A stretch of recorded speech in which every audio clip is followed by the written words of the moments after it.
It survived where the direwolf and so many other large mammals did not. Not only did it survive, it remains a top predator, a powerful, relentless hunter. The physical attributes of gray wolves that allow them to be such effective hunters is their speed and their endurance, their persistence. I mean, they will not quit until they acquire that meal. Every one of these traits comes into play, as wolves often take on animals more than 4 times their size. Most grays weigh 70 to 100 pounds, while a bull elk, for example, can tip the scales at 600 pounds or more. What wolf hunting behavior is all about, the guiding principle, is to kill without being killed. Prey are dangerous and can kill wolves, and as a result, they have to be sensitive to the threat posed by the prey animal they encounter, and they assess that threat. With the risk of injury or death looming at each encounter, gray wolves take advantage of their social nature. Like their long-lost cousins, the direwolves, the grays use sophisticated pack behaviors to take down their prey. There's 6 primary stages that they go through, starting from the time they set out to go searching for prey to the time they actually grab and kill the animal. And so it begins with searching or traveling. Let's just say they encounter a herd, then they'll begin to approach that herd. The wolves' greatest assets are their speed and endurance. As a pack, they can outlast almost any prey. So their best bet for a successful hunt is to get their prey running. The pack spreads out and approaches the group, waiting for the first of the herd to spook and make a run for it. Predictably, the rest of the herd will follow suit.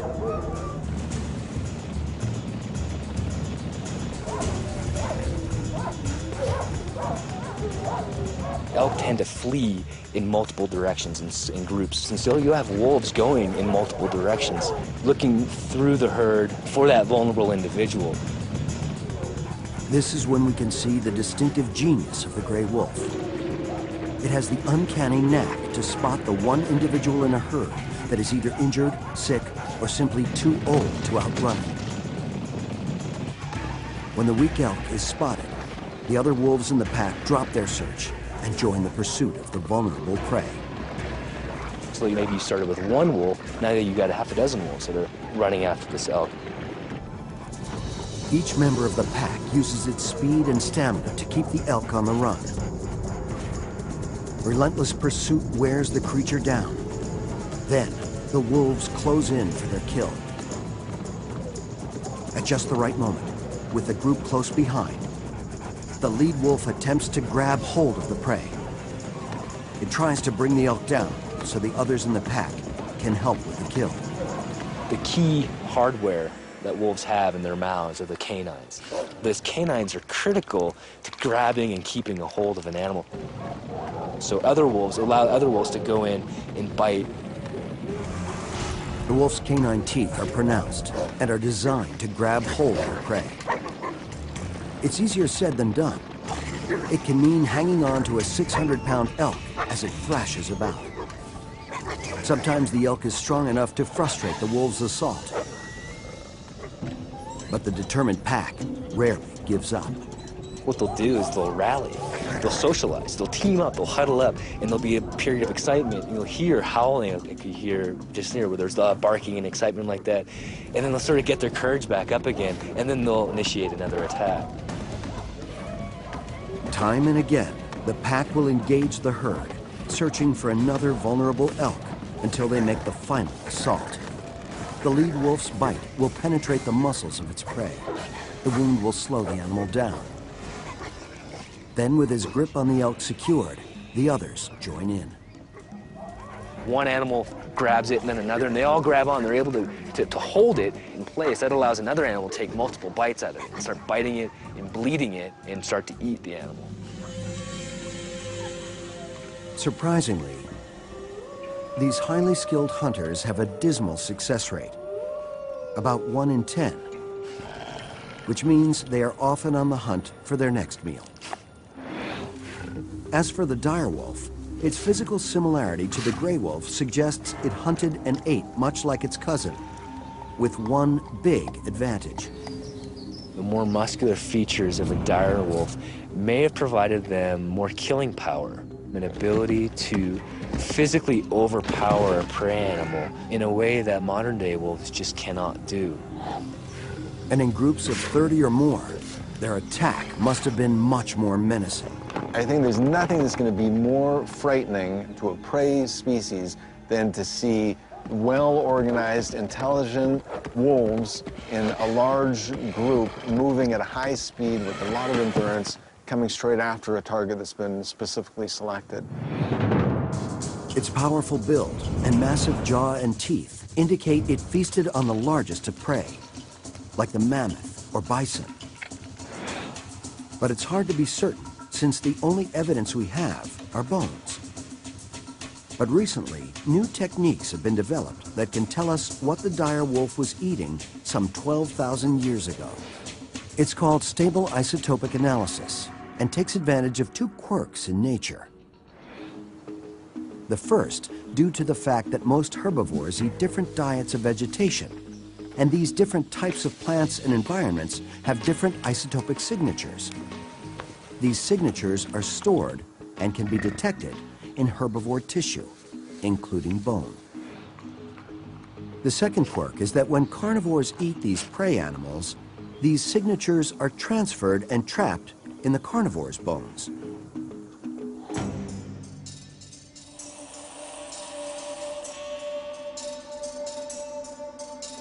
By analyzing the chemical makeup of the meat-eater's bones, scientists can now trace a line from the carnivore back to the prey it ate. That's what researchers have done with hundreds of La Brea dire wolves. We see that they were eating small percentages, probably of things like sloths and mastodons. So about half their diet was bison, and about half of their diet was horse. The isotopic analysis determined that while the dire wolf was hunting down dangerous animals like bison and horse, it was ignoring easier available targets, smaller, safer elk and deer. The reason why remains a mystery. Perhaps the large packs were demanding large quantities of food. Were there hidden advantages for taking on large herbivores? No one knows. Either way, the dire wolf went after the most dangerous game it could find, risking life and limb every time. 10,000 years ago, on the prehistoric continent of North America, dire wolves were constantly on the prowl. They put their lives at risk every time the pack began the hunt. Taking on large prey like horse would, sooner or later, bring injury or death to one of the pack. We see it today with the gray wolf, as it carries on the age-old struggle between predator and prey, like the bison. Bison are very formidable, very dangerous. And so in the wintertime, when there's deep snows, wolves can corner bison in areas where they are less effective at defending themselves. But even with a stranded bison, the wolves take special care. These encounters can last days, where they'll have a bull bison isolated on a patch of bare ground surrounded by snow on all sides, and that bison will basically fight to the end, and the wolves will just keep after it. This video shows a battle between a small pack of wolves and a bison that lasted for 36 hours.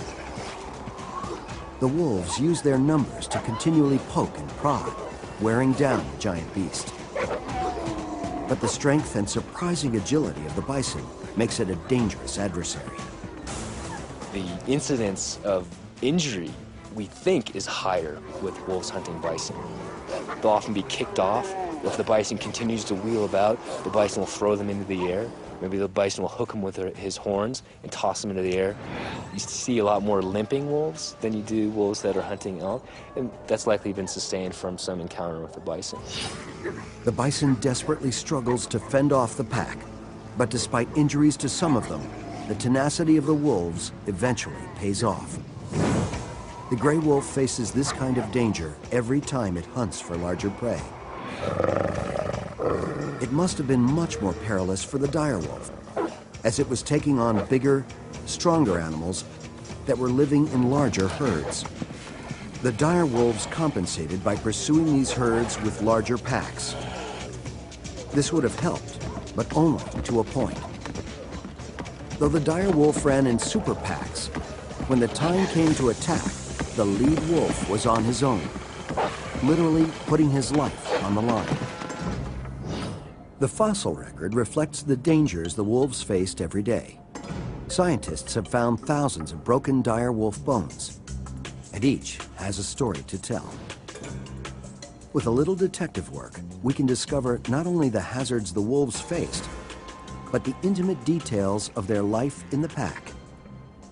This is an example of a rather serious injury that this animal lived with for a while. This is actually the ulna and the radius, which is this portion of your arm. And a normal ulna would look like so, and the radius would be a separate bone. And what's happened to this animal apparently is it was probably kicked or had some terrible injury which broke one or both bones. And so the two bones are now fused together, which probably created some pain for this animal in terms of motion and also some stiffness. A break like this, most likely the result of a kick from one of its prey, would have left it hobbling on just 3 legs. Unable to hunt with the rest of the pack, it likely survived on scraps of discarded carcass. The fact that this wolf lived for several years is testament to its toughness and something more. It is our first indication of a surprising dire wolf pack behavior. Unlike modern gray wolves, it may be that the dire wolf pack took care of their own. Signs of this unique behavior may also be hidden in this crushed dire wolf skull. This skull suffered some kind of serious trauma and looks very different than a normal, uninjured one. Normally, a wolf skull is smooth and symmetrical, with rounded eye openings. Compare this with a wolf skull after surviving a serious blunt force trauma. This wolf was likely trampled by a horse or bison. The blow crushed the skull, dislocated the eye, and caused severe brain damage. But surprisingly, it wasn't these injuries that killed the animal. The significant bone growth covering the wound indicates this wolf lived at least 5 months after the trauma.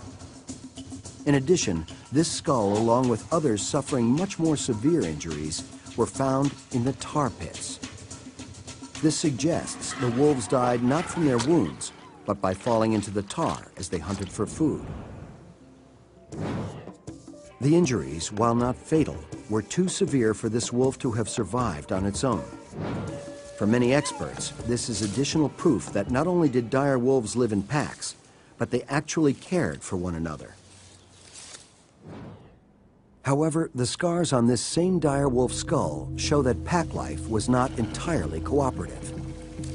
In fact, it was a tough, cruel way of life. We have bite marks. Here's one right here. I don't know if you can see that. It's kind of right there. And then there's another one corresponding right here. So this would have been a bite that kind of came around this way. The bite is likely a sign of dire wolf aggression, possibly within the pack. There's a lot of what I call wolf-on-wolf crime at Rancho La Brea. There's a lot of bites by dire wolves on dire wolves. These marks reflect a behavior often seen in modern gray wolves. There's often a strict hierarchy within the gray wolf pack. The strongest, fiercest male and female stand atop the clan in what's known as the alpha roles. A constant struggle for dominance among the pack can often lead to fierce, sometimes deadly battles.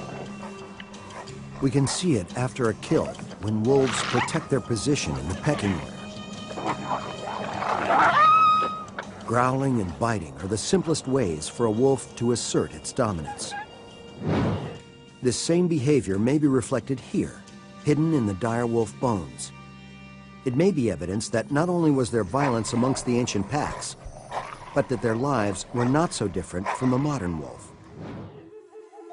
The gap between the dire and gray wolf narrows even further when we consider that certain bones are missing from the tar pits collection.